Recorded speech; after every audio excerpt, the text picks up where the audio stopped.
Oups, voilà. Alors, la dérivée matérielle. Bon, la dérivée matérielle, ah ouais, je dois vous partager l'écran, sinon ça va marche pas, les gamins. Fallait me le dire, ça. Youf. Alors. Perle, ouais, là. Youbidou. Là, perle. Voilà, on y est. Normalement, vous voyez, mes petits étudiants favoris, ma tablette, et vous voyez qu'on va parler de la dérivée matérielle. Bon, alors évidemment, tu vas me dire, oui, on a déjà vu ça. Mais on va prendre un exemple concret. On va supposer donc qu'on a une propriété matérielle. Alors par exemple, une propriété matérielle, un truc que tout le monde connaît. Aujourd'hui, on y pense parce qu'il y a de la neige qui est tombée hier et 2-3 jours. Donc c'est joli quand on ouvre la fenêtre. On a l'impression d'être au sport d'hiver, à part qu'on n'est pas au sport d'hiver et qu'on est enfermé dans notre petite chambre à la con. Mais bon, on imagine qu'un des trucs qui est critique, c'est la température. Donc, on a une quantité physique qui est la température et pirlou, la température, elle est la température d'un point matériel ou d'un point eulérien. Un point eulérien, c'est un point de l'espace. Donc, c'est par exemple ma chambre. Un point matériel, c'est par exemple moi. Moi, je suis un point matériel, je peux me déplacer. Tandis que ma chambre, sauf bizarreux. Voilà, vous allez dire la Terre tourne et tout ça. Oui, mais c'est quoi tout de suite à poser des trucs comme débiles comme la Terre tourne, on n'y arrivera jamais. Ok, donc on va quand même faire ça sagement, les enfants. Sinon, on n'y arrivera pas. On va mettre ma petite tête sur le truc, ça va être plus sympa. Voilà. Ouais, comme ça. Voilà. Ok, d'accord. Donc, t'imagines le truc. Donc, j'ai une propriété matérielle. Bon, on y va les gamins. On a une propriété matérielle. On va faire ça calmement, sagement, sans s'énerver. Bon, on va bouger ce truc-là, comme ça. Ouais, comme ça, c'est vachement mieux. Là, on a une propriété matérielle. Bilou, tu t'énerves pas, tu restes calme, on ne s'énerve pas. Alors, comment ça? La propriété matérielle, c'est une certaine quantité F. Ok?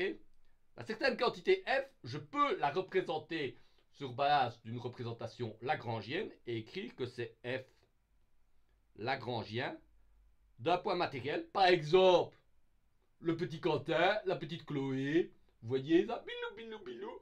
Et le point matériel, il est spécifié par un xi. Ok? C'est le nom du point matériel. Et évidemment, ça dépend du temps.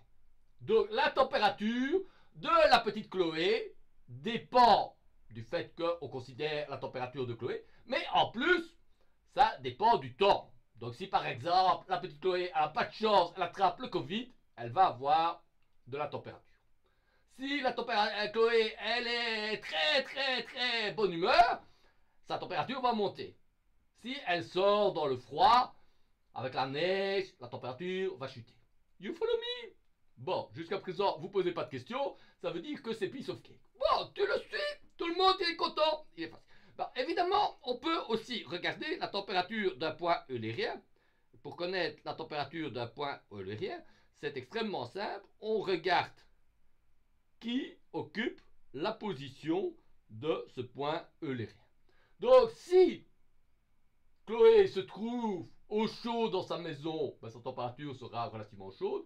Par contre, si on regarde un point de l'espace dans le parc ou la forêt autour de la maison de Chloé, ben évidemment, au moment pour connaître la position à cet endroit, ben, c'est au moment où Chloé passe à cet endroit-là que la température de cet endroit-là correspond à la température de Chloé. Tu suis mon machin? Pilou. Ok. Virgule T. Ok? Alors, évidemment, on peut calculer la dérivée matérielle de T. Et on a vu, alors parfois on met un grand D, mais ici je vais mettre un petit D. On a vu, les enfants, que ça valait quoi? Ça valait la dérivée partielle de F lagrangien par rapport au temps. Comme X, il ne dépend pas du temps, ben, ça vaut simplement cette dérivée-là. Et ça vaut, quand on a une représentation eulérienne, tu te concentres, ça vaut D F1 dt plus la dérivée partielle de fe par rapport à x, pilou pilou, plus la dérivée de x par rapport à t. Okay, donc je calcule bien. Alors ce qu'on a vu, c'est que dx dt, c'est évidemment la vitesse eulérienne qui est évidemment égale à la vitesse lagrangienne. Ok? Bon, alors jusqu'à présent, là j'ai fait des trucs un peu rigolos comme ça, mais tu te dis, ouais, c'est pas hyper clair. Bon, alors on va faire un exemple concret. Et l'exemple concret, c'est on va se mettre dans un cas d'école. Bon, suppose, tu vois, j'ai préparé des petites barres à côté là. C'est pour que. Suppose que j'ai une barre métallique. Voilà, une barre métallique comme ça. Voilà. Et sur cette barre métallique, j'ai deux petits animaux bien sympathiques. Un animal rouge. Voilà l'animal rouge. Il est ici. Voilà. Ça, c'est l'animal rouge. Et l'animal rouge, je vais lui donner un nom. Bon, je ne vais pas l'appeler Chloé parce que sinon Chloé va dire « Ouais, mais c'est toujours de moi qu'on parle. » Alors t'as Chloé, t'as raison, on n'a pas toujours parlé de toi. Parce que après, quand tu dis à ta maman, à ton papa, tu sais, on a parlé de moi au cours de physique des fluides.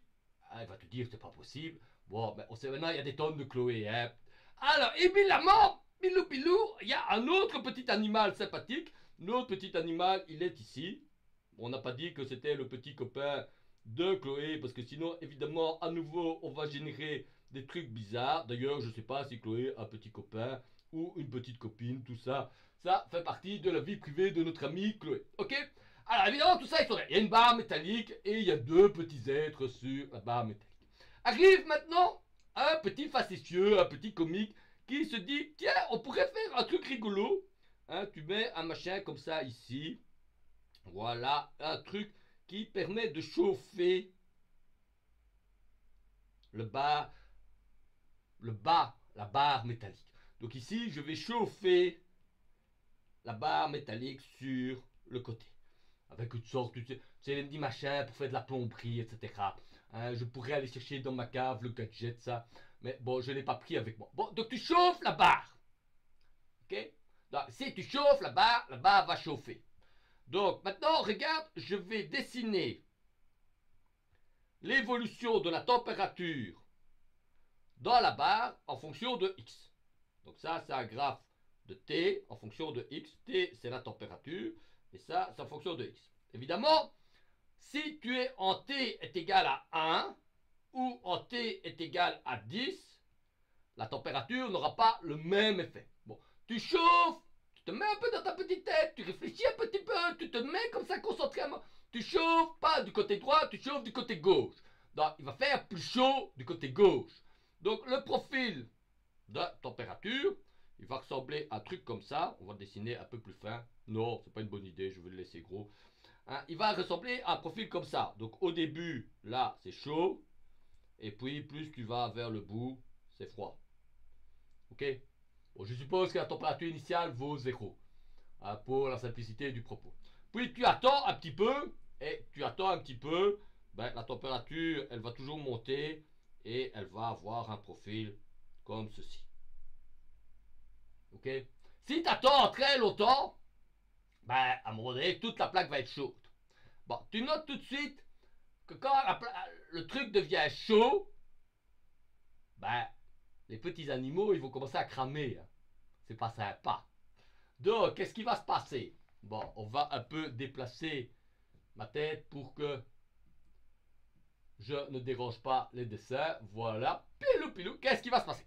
Ben, évidemment, le rouge, regarde bien, il est là. Ok? Ben, il est un peu con, le rouge, il ne bouge pas. Et donc, qu'est-ce qui se fait? Ben, il voit la température monter. Et donc, si je dessine ce que voit le rouge, ben, il voit en fonction du temps sa température monter comme ça. D'accord? Donc ça, c'est ce que mesure le rouge en fonction de la température. Ok? Bon. Évidemment, le rouge, il est un peu con, ça chauffe, il bouge pas, il se fait cramer. Le bleu est un peu plus futé. Bon, tu vas me dire, évidemment, le rouge, c'était Chloé. Le bleu, tu sais, tu vois dans les films d'horreur, là, hein, c'est toujours le mec, lui, réagit. La femme, elle reste pétrifiée par la peur. Bon, vous inversez, parce qu'encore après, surtout qu'évidemment, c'est enregistré, les gens vont me dire, oui, mais Vincent, ton coup, tu peux pas faire ça. Donc, on inverse. Le copain de Chloé, Jonathan, il reste pétrifié par la peur. Tandis que Chloé, qui est une guerrière, se dit, ça chauffe, il faut réagir. Et que fait Chloé? Elle s'enfuit. Il voit, tu vois tout de suite, hein, t'imagines l'incendie, ça brûle. Du côté gauche, tu cours vers la droite.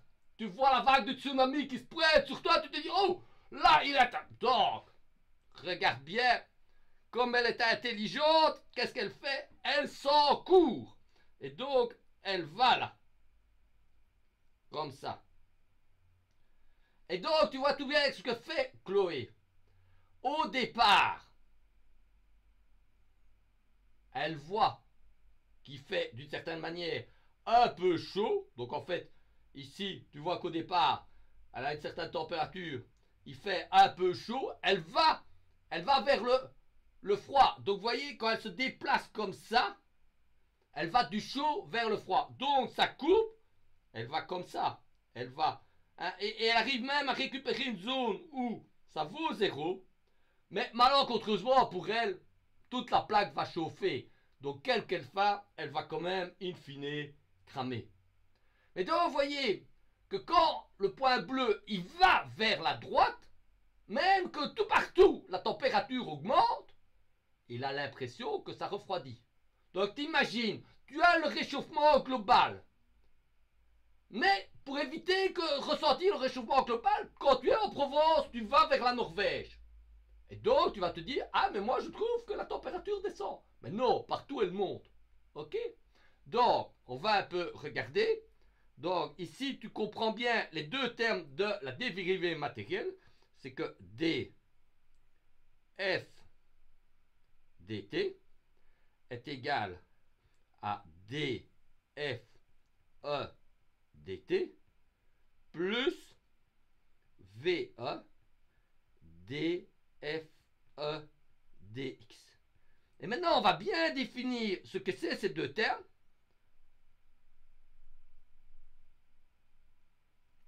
Ça, c'est le changement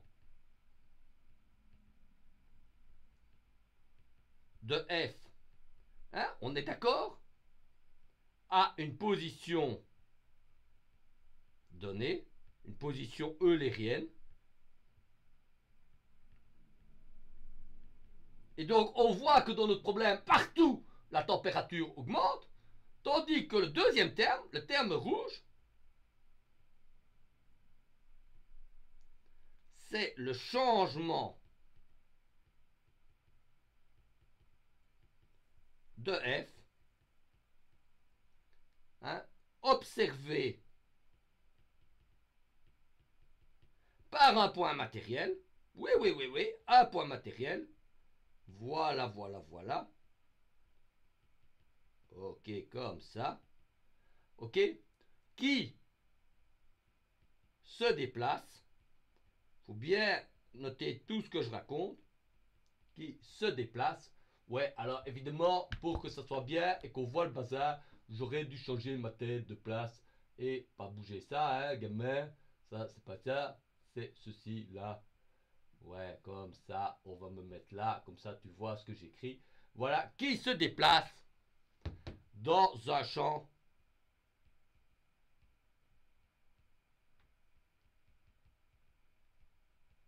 non constant.